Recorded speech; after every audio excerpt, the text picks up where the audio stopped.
Attacks can't be prevented, but they can be stopped. Modern cyber attackers have already made it inside your network, but you have the upper hand. Find and eradicate threats with ExtraHop network detection and response, and shut them out before real damage is done. Learn the advanced techniques attackers are using and how ExtraHop stops them with a live attack simulation. Register at securityweekly.com/ExtraHop. That's extra HOP. Hey everyone, this is Paul Asadorian with Security Weekly. I'm super excited to tell you about our latest partnership with Intel. Intel's vPro platform, you might have heard of it before, as it's been around for 15 years. IT and security teams have so many challenges, including trying to keep your computers up to date with patches, making sure all the hardware and software is working for your remote employees, and of course, keeping things secure as possible. Intel's vPro platform is designed to do just that. Make it easier to keep your fleet of computers well-maintained, and as we all know, a well-maintained network is absolutely a more secure network. Join us for an interview with Yasir Rashid, Global Director of Enterprise Client Sales at Intel, on May 12th as we explore the features and solutions provided by the Intel vPro platform. Visit securityweekly.com/Intel for more information. Endpoint security is designed to protect every device in your fleet, wherever it may be. These days, that can be a lot of different places. Find out how HP Wolf Security uses emerging strategies like application isolation, along with a zero-trust approach and framework to give you a powerful, manageable, usable solution to your growing and increasingly spread-out security challenges. Learn how HP Wolf Security can make a difference across your endpoints at securityweekly.com/HP Wolf. Welcome back to Enterprise Security Weekly. CyberArk is at the forefront of demonstrating how identity security can help prevent and block a ransomware infection before it brings a business down. CyberArk offers protection along every aspect of the attack chain, from the initial intrusion all the way down through data exfiltration. Whether you are proactively building your security program or need to restore trust in your IT environment, CyberArk has the experience to help. Learn how at securityweekly.com/CyberArk. You okay, Lee? You all right there? Just coughing up a lung, nothing much. You still with us? All right. I am. All right, hang in there. Hang in there. Two Sorry more, about that, guys. 2 more announcements. Don't miss any of your favorite Security Weekly content. securityweekly.com/subscribe. To subscribe to any of our podcast feeds and have all new episodes downloaded right to your phone. You can also join our mailing list, our Discord server, which we actively monitor during the shows, and follow us on social media and our streaming platforms. Also, don't forget to check out our library of on-demand webcasts and technical trainings at securityweekly.com/on-demand. Just yesterday, Paul Asadorian and Rich Mogul we're talking about designing application architecture in AWS. Rich Mogul had like a live whiteboarding solution going on, and he was literally just diagramming out like a hypothetical AWS app in real time and explaining like why you put things in different places and make certain decisions about architecture. It was fantastic stuff, and you can go check that out in the on-demand webcasts. All right, now for the Enterprise Security Weekly news. We continue to see tech company layoffs. Haven't seen any of it really hit security. We've seen a bunch of big tech companies lay off anywhere from like 8% to like 50% of staff. But we still have 12 fundraising announcements here and I think 4 or 5 acquisitions. So things are still moving along in the security world. You can check out securityweekly.com/ESW272 if you want to see the stories that we're going to be talking about today. We've got 23 of them. We're probably not going to get to all of them, but there's some comments there, some interesting stuff there. And I think we will start. Where should we start? Any favorites that you guys want to start with? That we definitely want to get to, Katie or Lee? All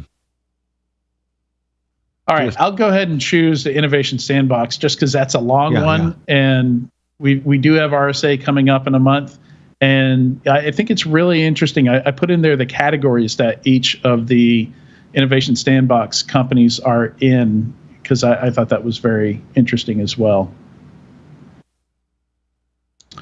But yeah. Two of those, what I was calling SOAR 2.0, or it just depends on what you want to call them. It's like a next generation of SOAR vendors. Always interesting to see a security market where after it's already fairly late stage and all the vendors in that market have been acquired, suddenly you see new ones popping up. Tends to be, in my experience at least, a symptom of the first generation not quite getting the job done. Mm-hmm. Or unhappy customers there looking for better products. What do y'all think? Well, actually, this is kind of exciting because going by Innovation Sandbox is always an interesting place to learn about some new stuff. Although sometimes I stop and say, wait, am I solving a problem I don't actually have? But that doesn't mean I don't want to sound like I'm a hater. I'm not. I just think it's really cool to see innovation and what's cool and what problems people are working to solve, and try and introspect to see if there's some relevance to what you're doing. So, and the SOAR v2 stuff, I definitely would, if I was over there, I'd probably be talking to them for a while to find out what it brings to the table. Yeah. It would be interesting, I think, to see where, where these companies are now, the retrospective on the companies that compete and rank well. I would bet that a lot of these companies actually, because it's such a process to even get into the Innovation Sandbox, you have to not only have a good product, but a really good market message. And that's a huge part of the game, obviously, is knowing your message, understanding the pain points, and getting to the place where you can explain it to the market clearly. So it's always really great to see who's there, what categories they are. Is this a representative list of what's going on in security now? Maybe, it's pretty broad. But some good companies on these lists. I don't know all of them, obviously, but just getting there is a process. Just getting selected to be a finalist is definitely a process. Do you have a sense for how many submit to be in the Innovation Sandbox? Like this is the top 10 of what, 100, 200? Do you have any idea? I don't have a great idea. I just know when I was writing the submissions in past lives, it was not easy. It's a very comprehensive process. I would bet there are well over 100. Though, if you look at the ecosystem of security tools here, it's probably well over 100. So just to get into the finals is, that's a big accomplishment on its own. And for folks listening, if you've never seen the RSA Innovation Sandbox, they actually post all the videos to YouTube. So you can go to the RSA website. I think I actually created a playlist that lists all the Innovation Sandbox videos. Maybe I can add that to the show notes later. But it's great. They do it Shark Tank style. You have 3 minutes. They will literally cut off the mic at the 3-minute mark. And no, not everybody makes it. Oftentimes it's one of the founders, if not the founder of the company, that goes up there and gives the pitch. And they've got a panel of judges, and that's how they decide who wins out of these top 10. But it's always intensely entertaining, and they get those up pretty quick. So usually, I think this happens on Monday in the RSA week, and they usually have them up by like Wednesday or Thursday, because there have been a couple times I wasn't able to make it to RSA, and I still watched them all and wrote up a piece about what I thought about the companies in Innovation Sandbox before RSA was even done. All right. Yeah. And, some of the previous winners have gone on to big things to get acquired. A few of them haven't, but I think mostly the folks that we see in Innovation Sandbox have pretty good exits. Do pretty well after that. It's very good visibility for them, certainly. Is the Phantom in that list the same Phantom that Splunk's talking about? Yeah. Mm-hmm. Oh, cool. Yeah, I think they were the 2015 or 2016 winner. So yeah, it was before the acquisition. They were. It wasn't much after that they got acquired. Less than a year, I think. Yeah. It's just fun to see a familiar name do good. Yeah. Mm-hmm. Yep. Let's see. Going to go a little different order from what I usually go. Synopsis going to hit acquisitions here. Actually, the only one we have a deal value for is Synopsis buying Whitehat Security. I actually spent a silly amount of time learning how to look up public documents, filings, financial filings for Japanese public companies, which I had never done before. It's pretty easy on used companies. I know exactly where to go, what to enter into the search box and stuff like that. But apparently when NTT Security picked up Whitehat Security back in 2019, it wasn't material enough to mention the deal price. Like I only even found one mention that they did the acquisition in their financial filings. But yeah, I found some revenue estimates out there between 65 million. Not huge. I always thought Whitehat was a bigger company than that. But yeah, I would have thought so too, because they've been around for a while. And they're a well-known name, but not that 60 or 65 million is anything to sneeze at. Sure. No. And it's the multiple somewhere between like what you would expect for like a consulting firm and a software vendor. So 5.5x is again not terrible. And I guess it makes sense going to Synopsis, because that's a piece of, DAST is a piece of AppSec that I don't think Synopsis had. And they, Synopsis is kind of a weird case. They're like a semiconductor design company, dabbling in AppSec, that bought some AppSec companies and has an AppSec offering. So really interesting company.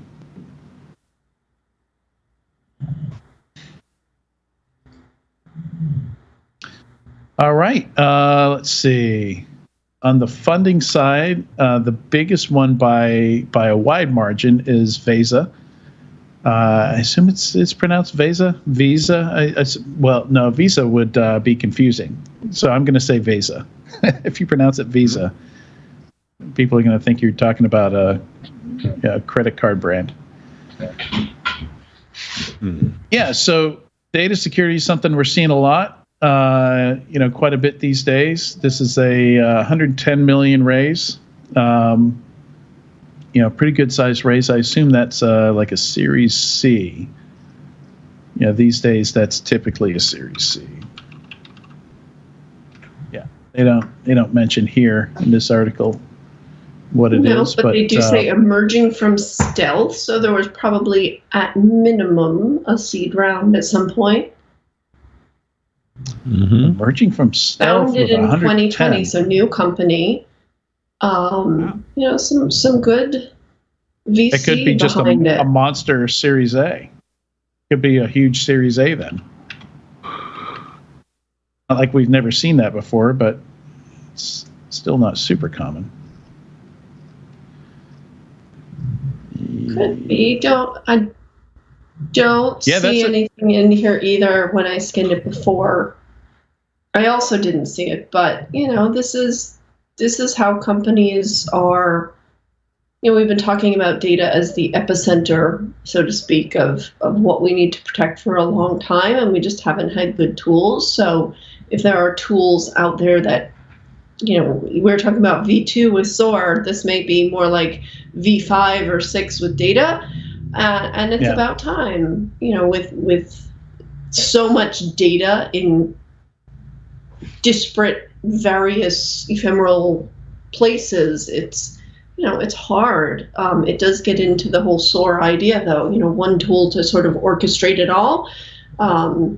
So it'll be good to see what happens with this.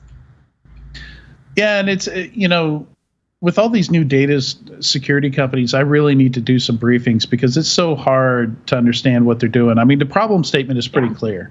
Whether it's in the cloud, traditional environments, companies, it's very difficult to understand where your data is, who has access to it, whether or not it's leaking or being exfiltrated. There's a ton of problems to solve here, and none of them are easy, which is back when I was an analyst, I used to say data security is the very last thing that we're going to tackle as an industry because it's the hardest. Because for business to operate, you got to be able to use that data. You got to be able to share it. There's all these workflows that are in danger of getting choked out, and preventing productivity and business from occurring.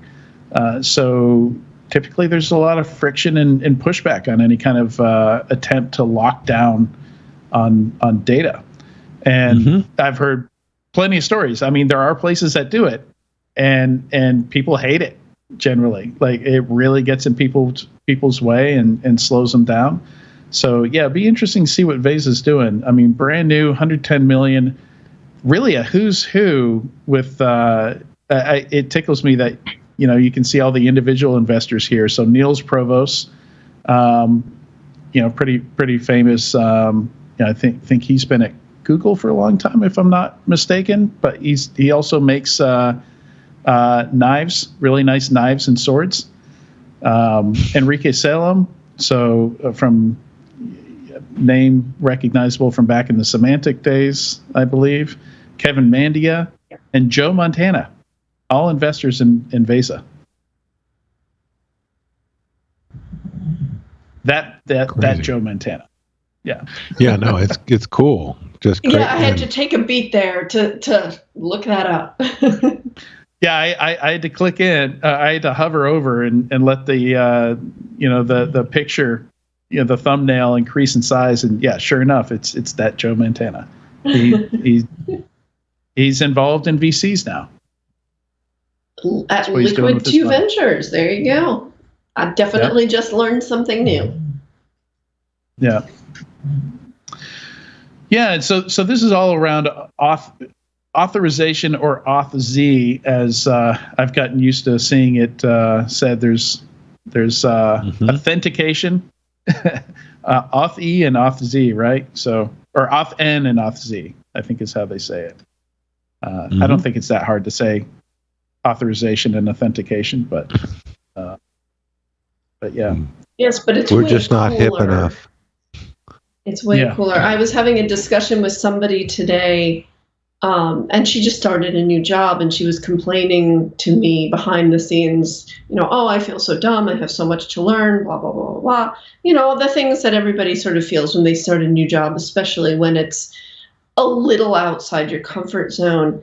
But within the last week, she found out that most of the people she's been talking to and interviewing for her new position, inside the company, internal interviews, stakeholder interviews, she realized that none of them know the meanings of the acronyms they're using. They're just using the acronyms. So that's, something to keep in mind next time. Either you're feeling low self-esteem, or you're trying to figure out why people do what they do. People might not know, so why create an acronym that's just as long as the actual word? Why are you bothering it if it's similar syllables? Yeah. I'm just laughing when you say that, because one of the common things our folks editing our documents that we're preparing do is make sure that we define every single acronym on first list, including the acronyms like DOE IP. for Department of Energy. Even though everybody knows what it means, make sure we are defining it. But we are totally getting off track, but your team is right. When I used to manage content for some events organizations, and I'd get slide decks from the presenters, from the experts, and they'd use very, very common acronyms. Things like WAN. I wouldn't ever think twice about it. But we would inevitably get some feedback from sessions saying, could you please have your presenters tell us what the acronyms mean? Even if it was something that I thought was probably obvious to a security pro, it wasn't always. And this didn't happen once. It happened at every single conference, whether it was big or small, whether it was a generalist conference or focusing on, one slice of it, whether it was AppSec or mobile or, whatever the case may be. Yeah. It happened every single time. So I think there's two things here. One is like what Lee's talking about, like it can make a press release or anything that you're writing unreadable if you have to declare every single acronym. Like it's 2022, like we can hyperlink to a definition on Wikipedia or something like that these days, and they can click that and find it. But when people are talking about it, I absolutely do agree with that. It's actually one of my pet peeves is when somebody uses an acronym. Like I remember I joined a startup and they kept talking about POVs, and I'd never heard POV used as proof of value, as a hipper way of saying proof of concept, I guess. So every time they said it, like in my head, I heard point of view, and I was so confused, and I had to ask. And it just makes the listener feel kind of dumb when the speaker assumes they understand every single acronym that's being used, because not all of them are used by everybody. Not all of them are ubiquitous. I mean, some of them like IP, like, okay, IP address, like nobody explains what IP means, or TCP IP or SSL, stuff like that. But once you get into industry niches and stuff like that, like we have one right here that I wasn't terribly familiar with under Innovation Sandbox. So Lightspin is CNAP security. I've seen it like once or twice, but I didn't know what that meant. But it means cloud native app. Okay. So like that would irritate me if somebody was just talking about Snap or like I don't know if they pronounce it or if they say CNAP but if somebody just started talking about that as if I knew what they were talking about, like I'd have to. And I'm one of those people. Like I'll raise my hand in the middle of the presentation. 100 people there. Like I'm not going to sit through this whole thing without knowing what they're talking about. So I'm going to stop them and ask. Yeah, absolutely. Because I assume if I don't know, there's at least one other person. If there's 100 people that don't know, and more often I find it's like 90 out of the 100 don't know. And the whole audience will just sit there and kind of nod along. Maybe one or two in 100 people will interrupt the speaker and say, "Hey, we have no idea what you're talking about." It's not a comfortable thing for everyone to do. Where were we? Were we still talking about some of these Innovation Sandbox vendors, or no? We moved on to acquisitions, didn't we? We did, and it got derailed, and I think that's probably my fault. I think we were still on Veza. Yeah, we were on funding. Yeah. All right, so the next one here, Traceable is API security. This is another area where, to your point earlier, Lee, like I'm not sure if this is really a thing that I need. I mean, certainly I can see API security being an issue. I've seen a lot of breaches that have occurred because people haven't locked down their APIs, that they haven't given a whole lot of thought to authentication and authorization. I've seen some, I mean, you still find APIs that have no authentication out there. Yeah. And you can just, dump all the data from it, Clubhouse. And, yeah, so certainly the problem statement is there. I don't know that it needs to be a standalone product. It kind of feels like one of those things that I should be getting from Rapid7 or Tenable or somebody like that. Like it's an extension of, or maybe Synopsis, like we were just talking about Whitehat and Synopsis. Yeah. Back when I was, doing pen testing, API security was just an extension of a web app assessment, right?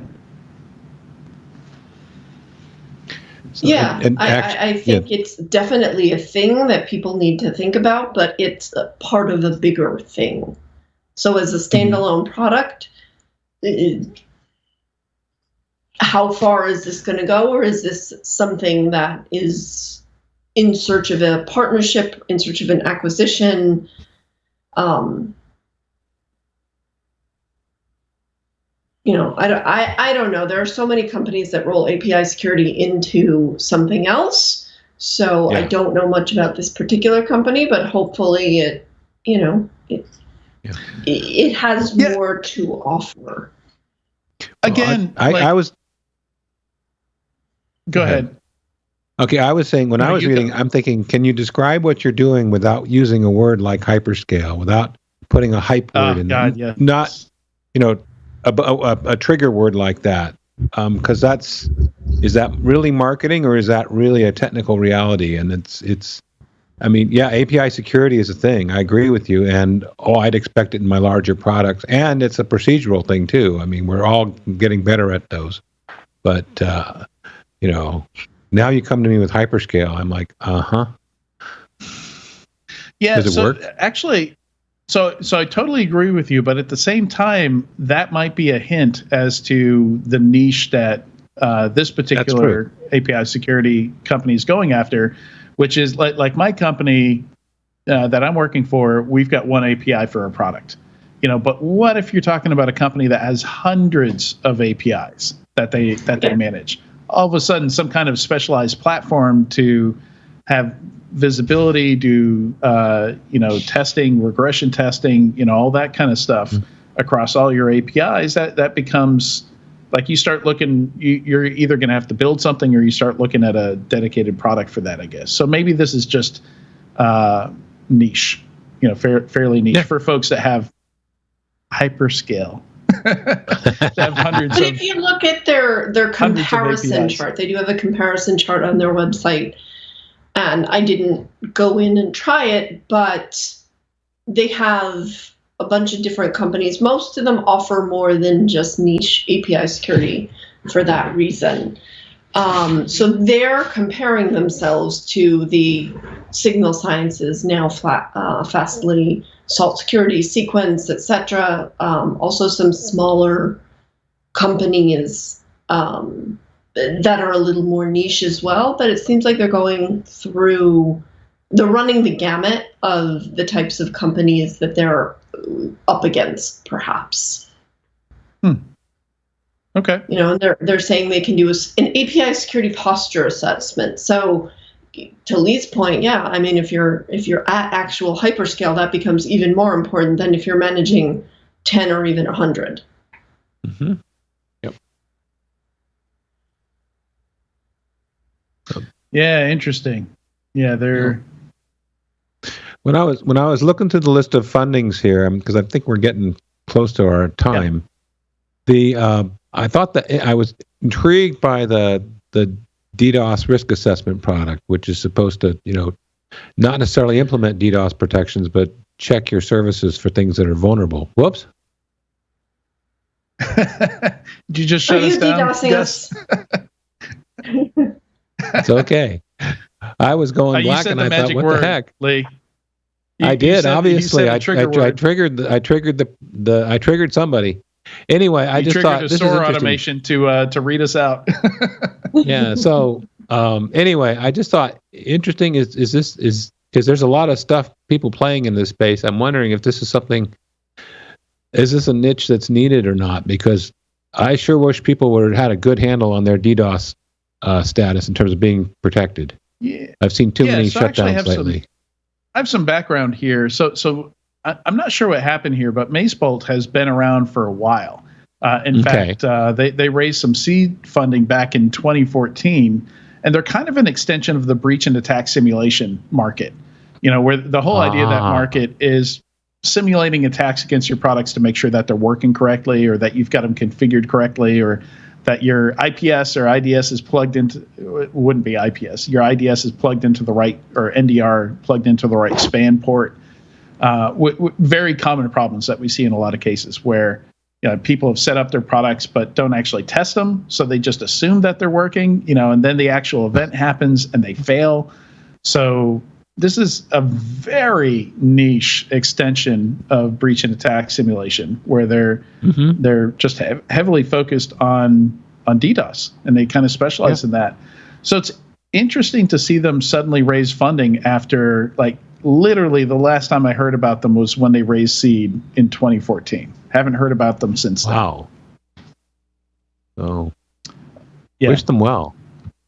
Israeli company, so I'm sure they have a very tight, like their ideal customer profile is probably going to be, very, very large company where downtime is expensive, so maybe ISPs ILEX, telcos, stuff like that, governments. Yeah. But yeah, interesting product. Yeah, absolutely. Yeah, the only company I can think of that would compete with them is a company called Spirit, I think.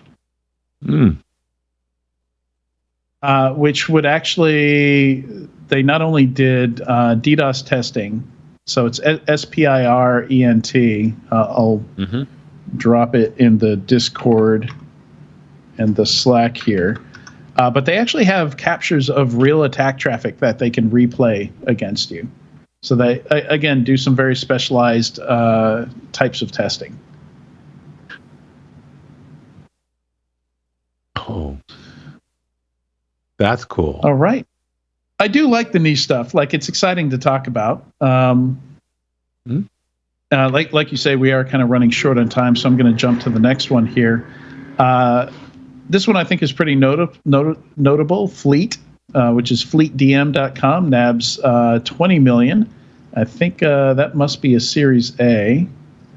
So they've actually been around for a while. I think this is the guy running this company was one of the original creators of Collide, and Collide remained as like an open source product, and Collide as a company went a different direction. And this is all built off of OS Query. And then he came back and decided to launch Fleet and kind of take it in a different direction, where it's as much kind of like an MDM product as a security product, I think, if I'm understanding that correctly. And good friend of mine, Guillaume Ross, works over there now. He went over there recently, so he'll give me a lot of crap if I've if I've described this company poorly. But pretty exciting. Like, you can use it for free. They've got a free tier. Really nice for asset management. For actual, not asset management, not like cyber asset management, but for managing devices. And like in real time, looking up information about the devices, getting reports on them, stuff like that. Oh. And so whereas Uptycs is more kind of like the security EDR use case, using OS Query in the back end, Fleet is the more IT device management use case on it. But still, it's interesting. In a work from anywhere world, that's pretty important. Yeah. I thought it was interesting. There's one sentence in there, or sentence and a half, that says it's fully inspectable, and the source code's available in GitHub, including their paid or fully managed plan source codes. I'm like, whoa. Yeah. So that's beyond the code is where their magic lies, obviously. Their value adds much higher up. So very interesting. Yep. Yeah, well, that's refreshing to see too, because another tangential topic here, software bill of materials and supply chain security, knowing companies who are opening the kimono and just saying, listen, this isn't why you exist. You exist, and if this is if your source code is the only reason you exist, then you probably have bigger problems. So it's nice to see that they're helping lead that. Yeah, well phrased. Yeah, and I mean that's a general trend we're seeing is product-led growth.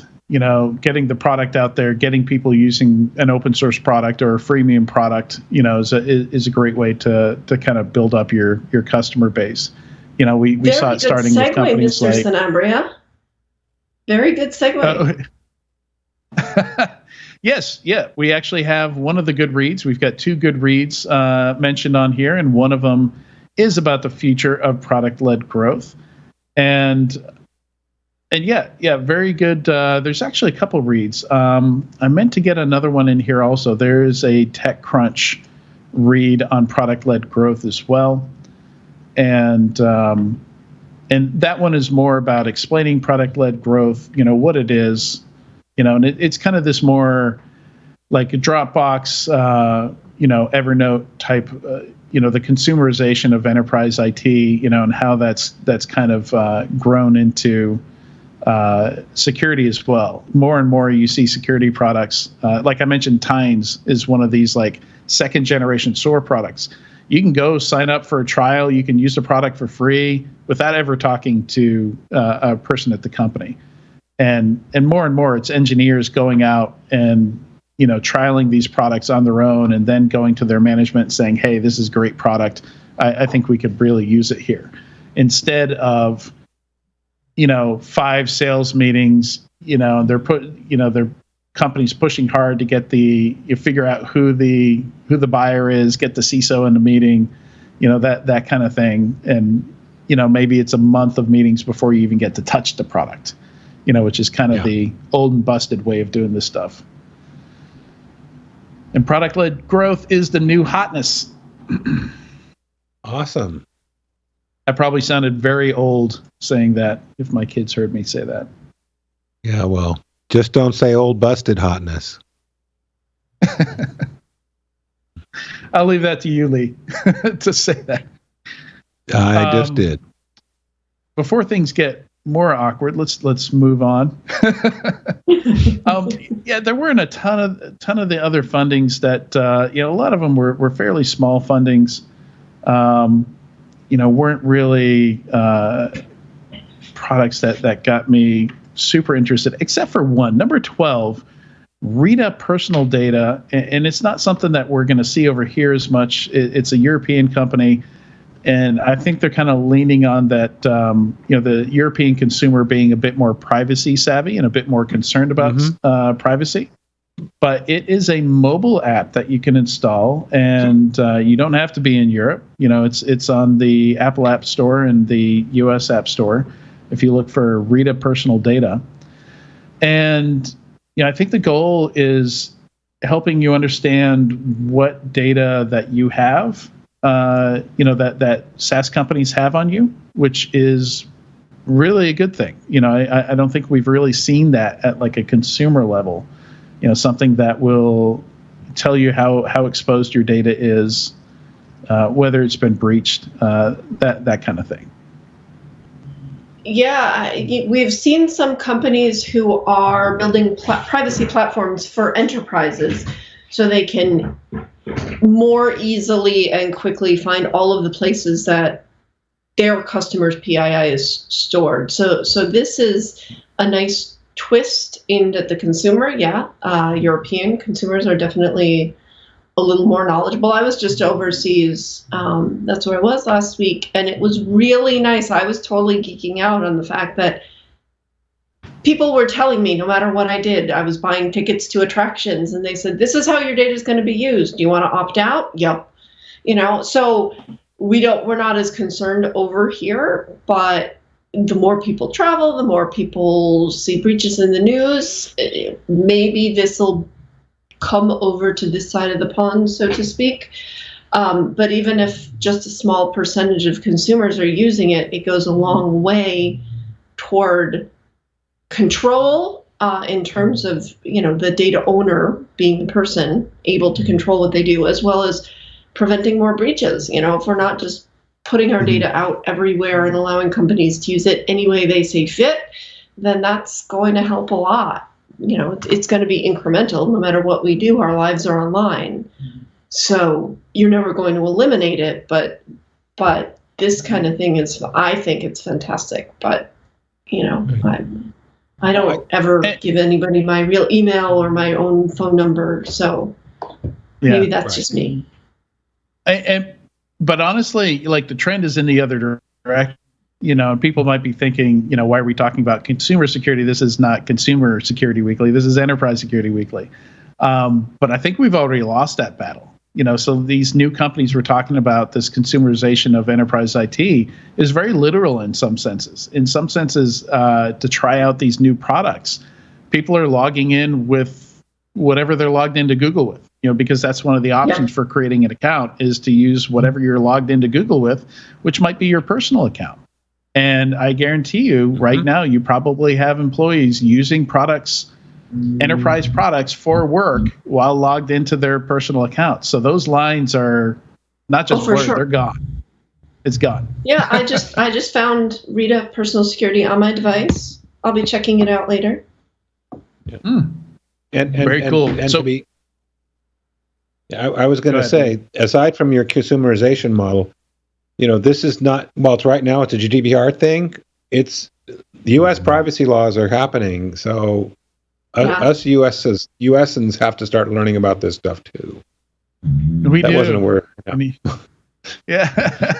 Americans, I think, is what you're looking for. Americans, yes. Yeah, we need to grow beyond our. I think more than once, I've heard the U.S. referred to as a third world country wearing a Gucci belt. Maybe when we get our version of GDPR, we'll upgrade to, I don't know, some better shoes or something like that. But yeah, this is as close as we're going to get to a squirrel story. I didn't really have time for a squirrel story today, and it's not really a squirrel story.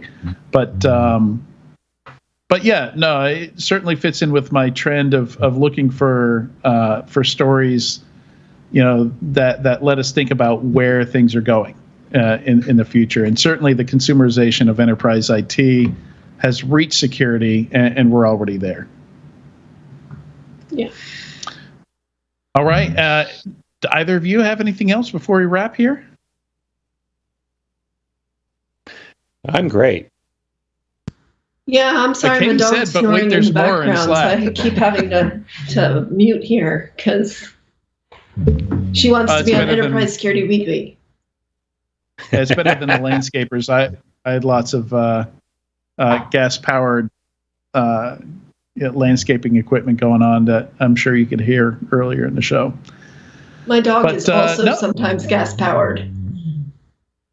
I guess the last thing I'll mention here, because Tyler isn't here and he can't say it, but JupiterOne has been releasing some interesting books lately. I've actually got 2 of their books and didn't realize that they were published by JupiterOne.